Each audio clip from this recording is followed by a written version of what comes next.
श्री स्वामी समर्थ आणि तुम्हा सर्वांना परत एकदा सुप्रभात. कारण आज आहे आपला दिवस तिसरा आणि आजची आपली ही सकाळ झालेली आहे मस्तपैकी. आणि मागे जे आम्ही बघतोय ते सगळ्यांचे नाश्ते चालू आहेत. आज सोमवार, आपल्या श्रावणी सोमवारचा हा लास्टचा सोमवार आहे. तर त्या निमित्ताने आम्ही इकडे उज्जैन नगरीत आहोत, त्याचा खूप आनंद होतोय. आणि आज कदाचित कालभैरवचं दर्शन आहे, माहीत नाही आहे काय शेड्यूल असणार आहे ते कळेलच. तर आज उपवास असल्यामुळे आजचा मेनू आहे तो आहे साबुदाणा वडा. तर सगळे त्याचा आनंद घेत आहेत. आणि आजच्या दिवसाला पण तुम्ही कालच्या म्हणजे दिवसासारखंच माझ्यासोबत मी एन्जॉय कराल. आणि मला जेवढं होईल, कारण काल दर्शन झाल्यानंतर पूर्ण दिवस आम्ही गाडीमध्ये धम्माल मस्ती गाणी चालू होती, त्यामुळे काही मी व्हिडिओ बनवला नाही कारण उपयोगच नव्हता, कारण कॉपीराईट लागती. पण खूप छान धमाल केली सगळ्यांनी. आणि रात्री मग आम्ही झोपून गेलो, सगळे थकले होते, खूप 2 दिवस जागरण झालं होतं. त्यामुळे रात्रीचा जो इकडचा डान्सचा कार्यक्रम होता तो आम्ही गाडीतच करून घेतला आणि छान प्रकारे 2 दिवस गेले. आज आपला तिसरा दिवस आहे आणि संध्याकाळी आपली ट्रेन आहे मुंबईला परतण्याची. तर तेही बघूया आणि बघूया नाश्ता काय काय, कोण कोण काय काय नाश्ता करतंय. कारण आज अर्ध्या जणांचे उपवास आहेत, अर्ध्या जणांचे उपवास नाही आहेत, पण त्याचा आनंद मात्र सगळेजण साबुदाणा वड्याचा घेत आहेत. ते बघूया.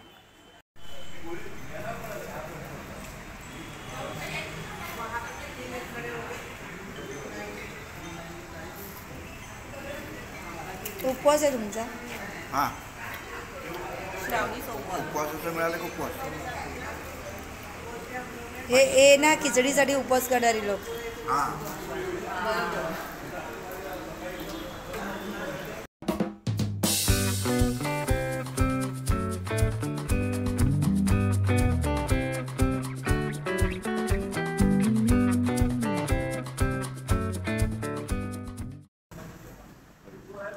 तब्येत कैसा आहे? आवाजच निघत नाही तिचा. काल तिला ताप आलेला. उपवास आहे तो भी खा लेना. चलो नाश्ता करने.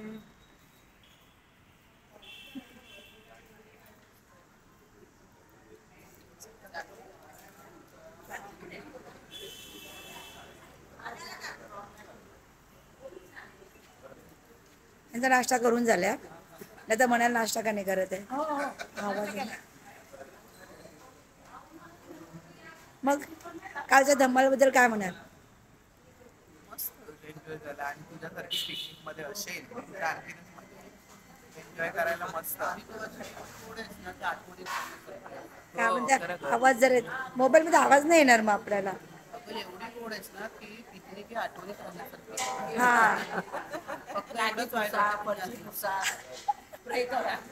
तरी पण आपला बल लावायचा, नळ खोलायचं, राहून गेला आणि सिगरेट विजवायचा. काल एन्जॉय करते.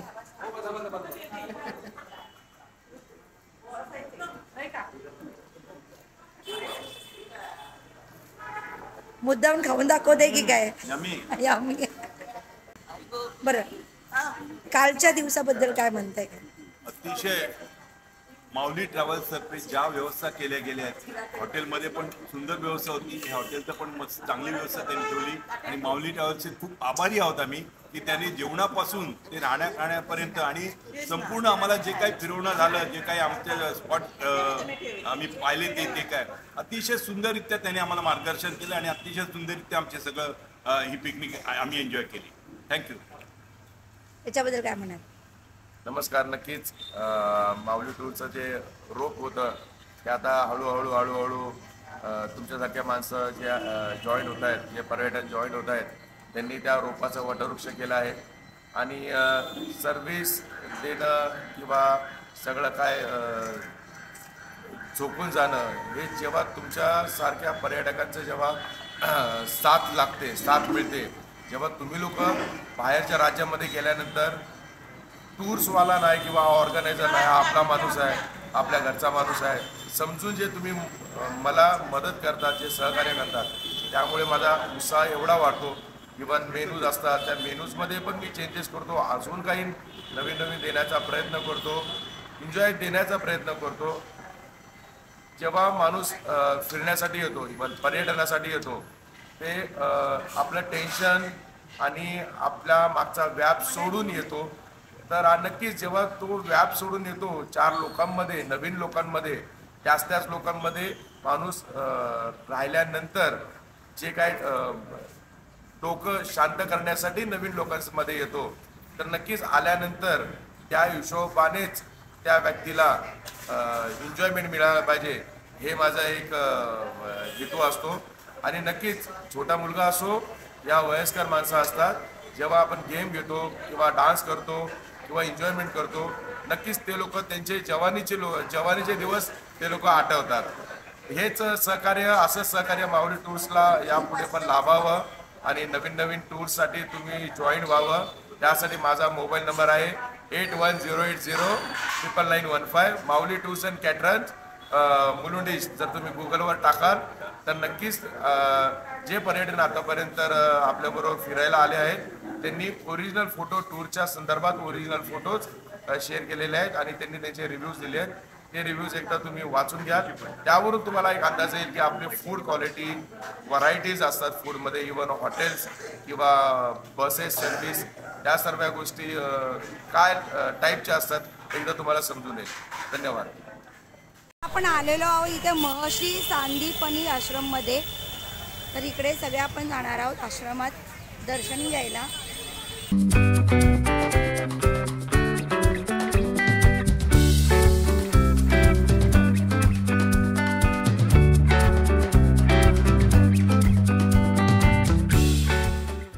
श्रीकृष्ण सुदाम बलराम विद्यास्थल. तर इकडे आपल्या श्रीकृष्ण आणि बलराम जे होते ना, त्यांचे इथे विद्यास्नान म्हणजेच पाठशाला होती त्यांची, आणि त्या मंदिरात आपण इकडे आलेलो आहोत. असं खूप छान वाटतंय इथे, छान आहे इकडे. उज्जैनमध्ये अशा बऱ्याच गोष्टी आहेत.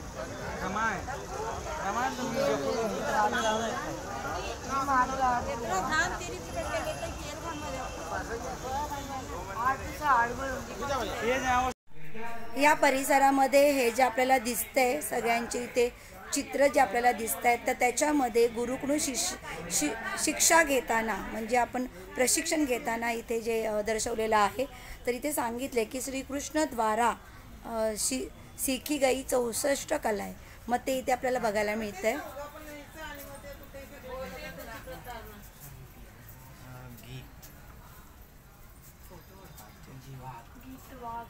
हे गीत वाद्य म्हणजे आपल्याला 64 कला जे आपण म्हणतो ना, ते इथे शिकवण्याचे आपल्याला दाखवले. त्याचं प्रदर्शन आहे चित्रांचं. इकडे नृत्य सुद्धा शिकवलं जायचं त्यांना.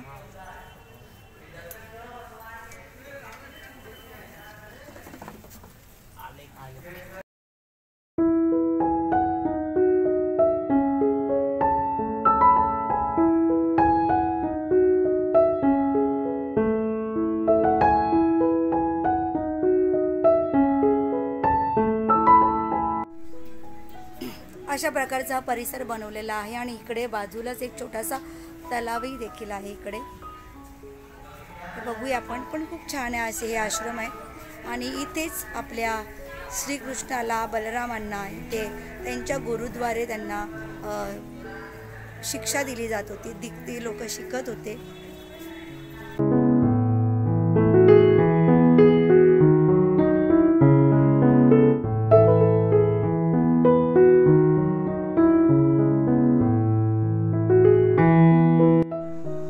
कर्णपत्रभंग म्हणजे सगळं तुम्हाला माहिती आहे का, इकडे फेटे कसं बांधणं, त्यांना धोतर कसं घालणे, हेही सुद्धा चित्र आहेत. गंधयुक्ती म्हणजे फुलांपासून कसं आपण अत्तर बनवू शकतो हे आहे ते दर्शवतात. पुढे भूषण योजना बघा, दागिने सुद्धा बनवणे म्हणजे कृष्णाने आपले जे आहेत तर गुरुकडून त्यांना सगळं शिक्षण दिलं जायचं. दागिने कसे बनवायचे, कपड्याचा पेहराव कसा करायचं, अत्तर कसं काढायचं, सगळ्या प्रकारचं ज्ञान इथं त्यांना दिलं होतं. आपण म्हणतो ना नेहमी 64 कलांनी असा शिकलेले म्हणून जी पदवी आहे ना ती ह्यासाठीच आहेत की आपल्याकडे 64 कला ह्या निपुण असलेला महाराज, त्यांना काही तोडच नव्हती.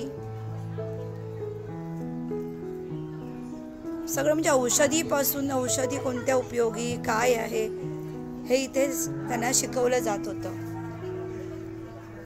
बघा कपडे शिवायचं सुद्धा आहे. बघा ॲक्च्युली लाईट आपले आहे त्यामुळे उजेडामुळे फोटो आपल्याला क्लिअर दिसत नाही आहेत. प्रयत्न करते. छान.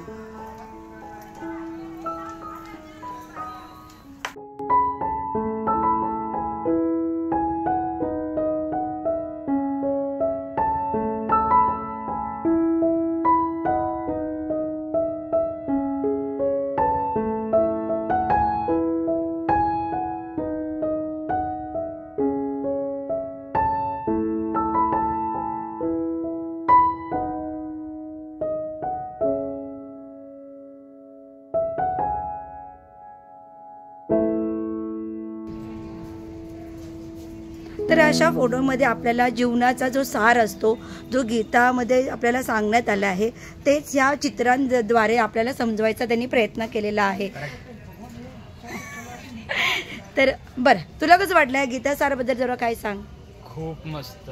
आणि स्पेशली ते 64 जे विद्या आहेत त्याच्यामध्ये पॉटरी, किचन, बेड नीट करणं, जेवण बनवणं, कपड्यांना कलर कसं देणं, मोती माला कशी नीट करायची, स्वतःचं प्रपंच कसं नीट करायचं, अकाउंटन्सी, बापरे हे आपल्याला माहिती पण नव्हतं. आपल्याला बोलतो मराठीमध्ये आपण का बोलत 64 कला आणि घेतलेला राजा वगैरे आपण ज्यावेळेला एखादी कथा वाचतो त्यामध्ये लिहिलेलं असतं, तर हे त्यांना शिकवलं जातं की अगदी आपण म्हणतो ना सुतारकाम, विणकाम, हे सगळं इथे दिलेलं आहे. म्हणजे स्वतःची तुम्ही वनवासात गेला तर तुम्ही झोपडी कशी बांधायची, म्हणजे घर बांधणं, आपण ज्याला बोलतो सगळ्यांची प्रोफेशनल वेगवेगळे आहे.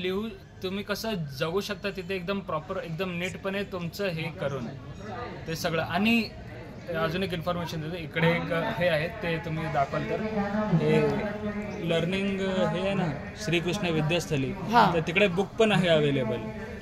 बुक पण आहेत आणि तिथे आपल्या हस्त ते 64 ज्या विद्या आहेत ना त्याच्यावर एक बुक पण आहे. अगर तुम्हाला हे 64 हे बघायला नाही मिळालं ना, जमलं नाही फॉर सम अदर रिझन, तर तुम्ही तिकडून पुस्तक घेऊ शकता. पुस्तकामध्ये 64 विद्या आहेत, त्याच्यामध्ये सगळं लिहिलं, त्याच्यामध्ये तुम्ही बघू शकता, माहिती करू शकता. नक्कीच नक्कीच. आणि आपल्याला जीवन हेच आहे आपलं, अजून काय आहे, जीवन तेच आहे. बाकी आणि तुमच्याकडे कला आहे तर तुम्ही मरणार ना तुपाशी, हे दाखवले खरं म्हणजे. हा, तुमच्याकडे जेवणाची कला आहे, तुम्ही टिफिन्स बनवू शकता. तुमच्याकडे विणकामाची कला आहे, बनवू शकता. म्हणजे असं आहे, ही कला आहे आपली, आणि त्या कला तुम्हाला नेहमी जगण्याचा काय बोलतात त्याला, जगणं शिकवते आपल्याला, कधी उपाशी मरू देत नाही. हे नॉर्मली आपल्या जीवनातली भाषा झाली. ह्यांचं हे वेगळं होतं, पण खरंच राजांना सुद्धा झाडू विणता आला पाहिजे होता, चटई विणता आली पाहिजे होती झोपण्यासाठी. हे किती महत्वाचं आहे.